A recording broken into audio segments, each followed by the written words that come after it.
Que faire durant la nuit de Laylat al-Qadr? Le prophète sallallahu alayhi wa sallam nous a dit: celui qui veille en prière la nuit de Laylat al-Qadr, mu par sa foi et comptant sur la récompense d'Allah, tous ses péchés antérieurs lui seront pardonnés. Donc la prière avec concentration, avec foi, avec espérance en l'accord et en la miséricorde d'Allah subhanahu wa ta'ala.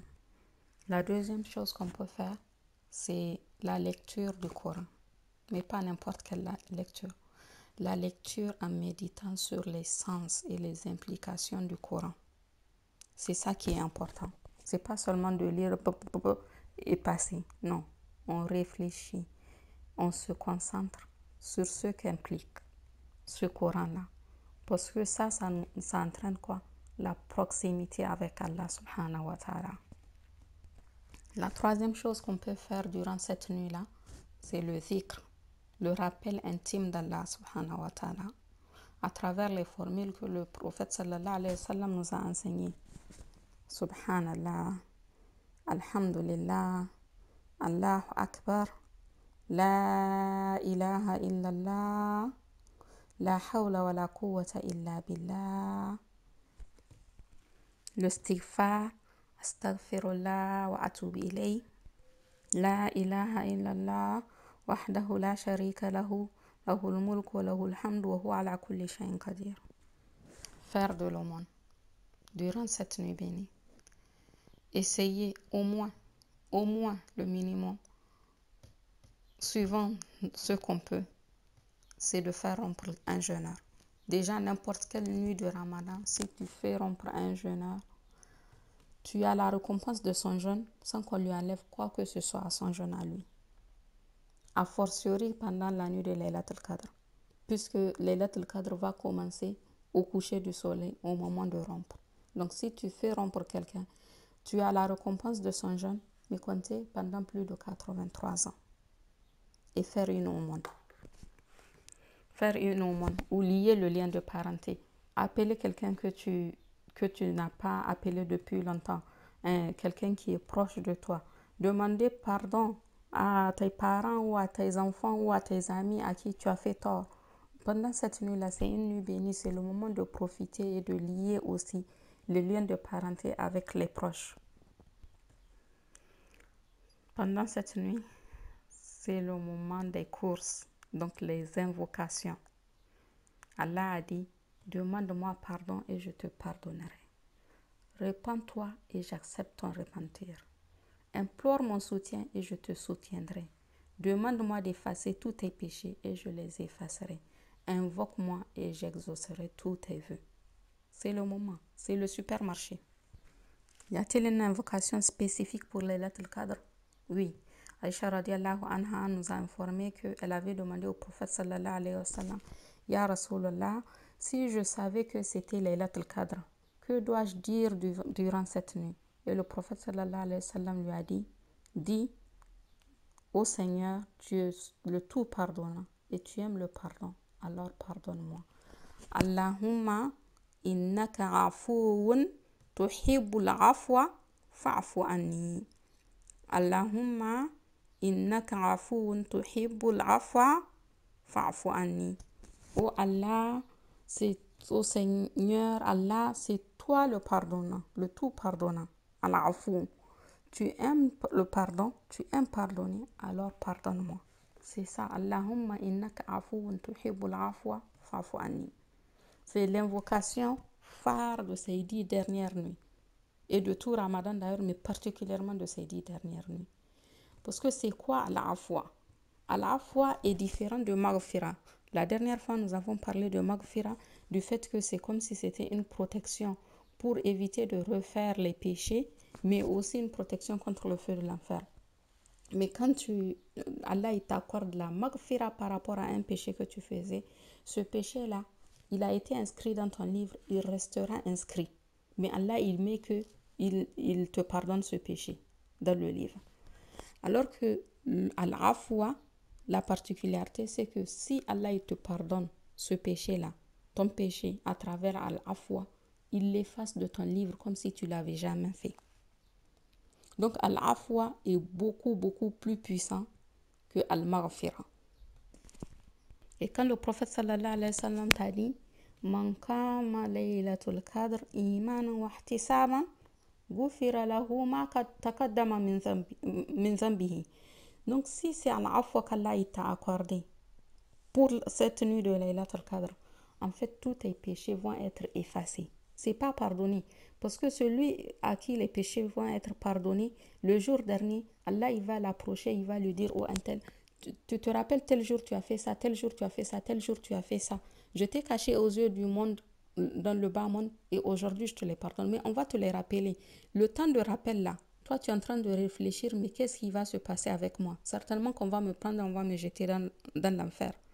Alors que quand c'est un péché qui t'a été pardonné à travers Al-Afwa, Allah ne va pas te rappeler ce péché-là le jour dernier.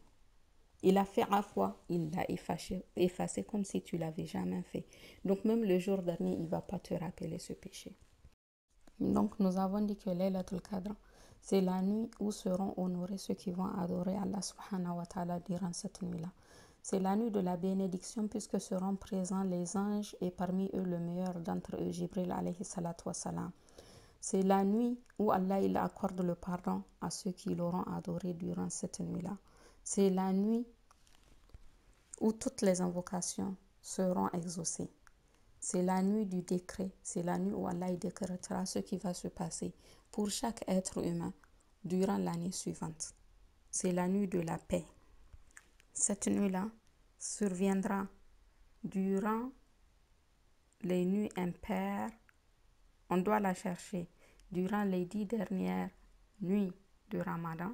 Donc à partir de ce soir, puisqu'on sera la 20e nuit ce soir, jusqu'à la fin de Ramadan, particulièrement durant les nuits impaires. La 21e, la 23e, la 25e, la 27e et la 29e nuit de Ramadan, Inch'Allah.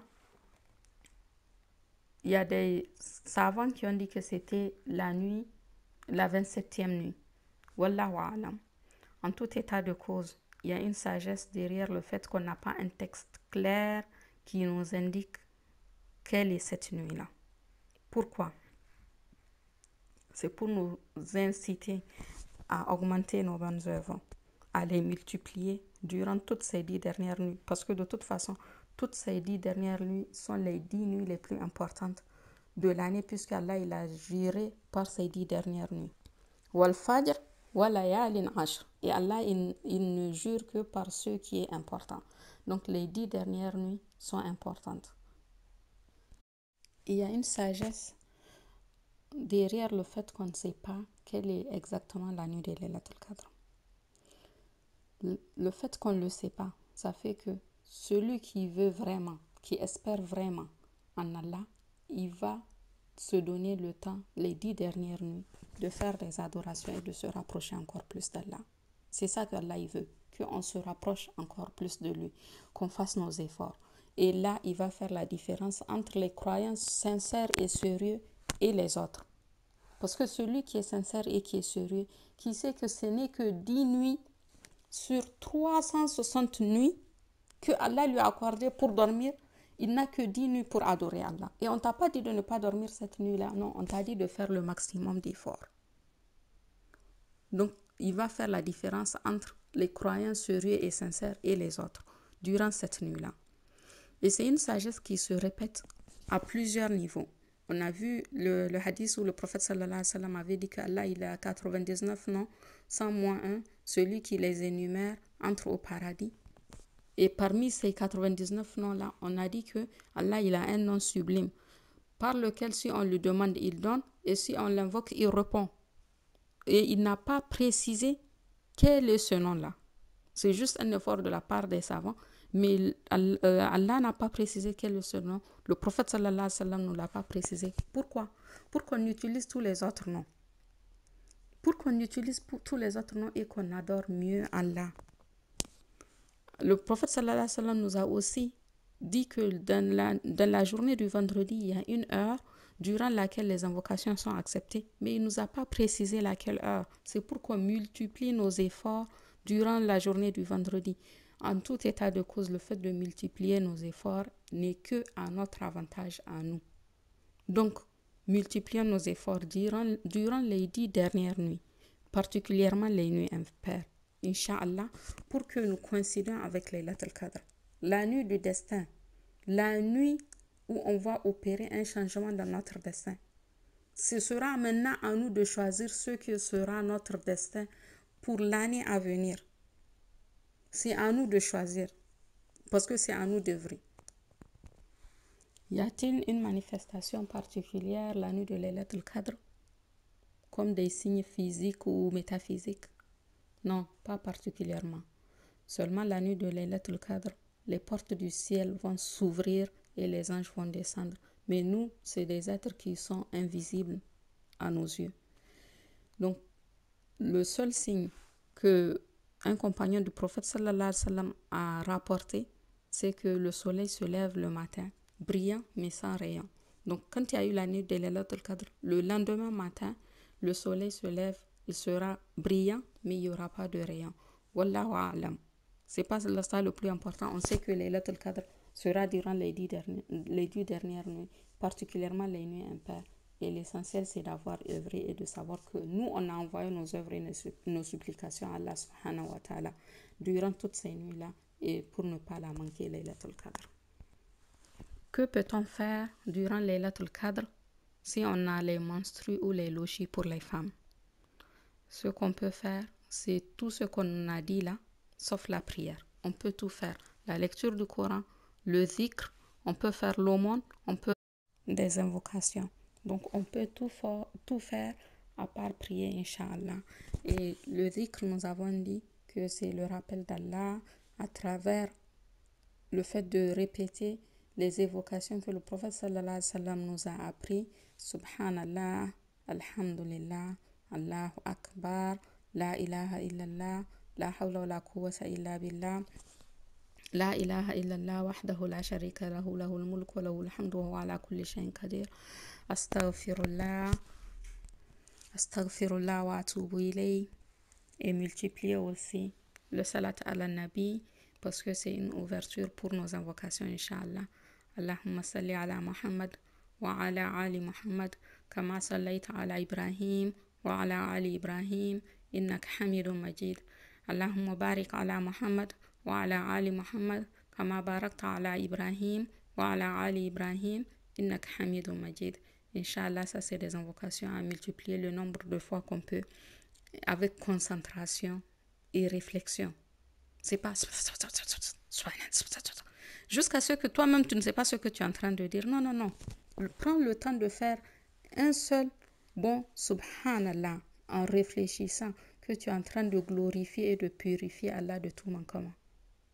C'est ça qui est important, c'est comment tu vas ressentir ces zikrs-là, comment tu vas développer ta relation à Allah et ta proximité avec Allah subhanahu wa ta'ala en faisant ce zikr-là, parce que le résultat sera un éveil spirituel permanent avec une relation de confiance vis-à-vis d'Allah subhanahu wa ta'ala.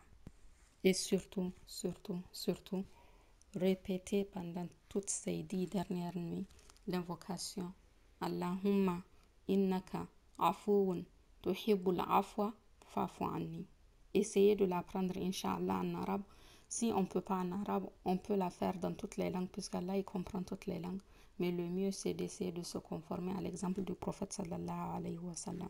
Allahumma innaka afuun tuhibbul afwa fa'fu anni. Et nous avons vu la différence entre al-afwa et al-maghfira. Donc, à nous le supermarché.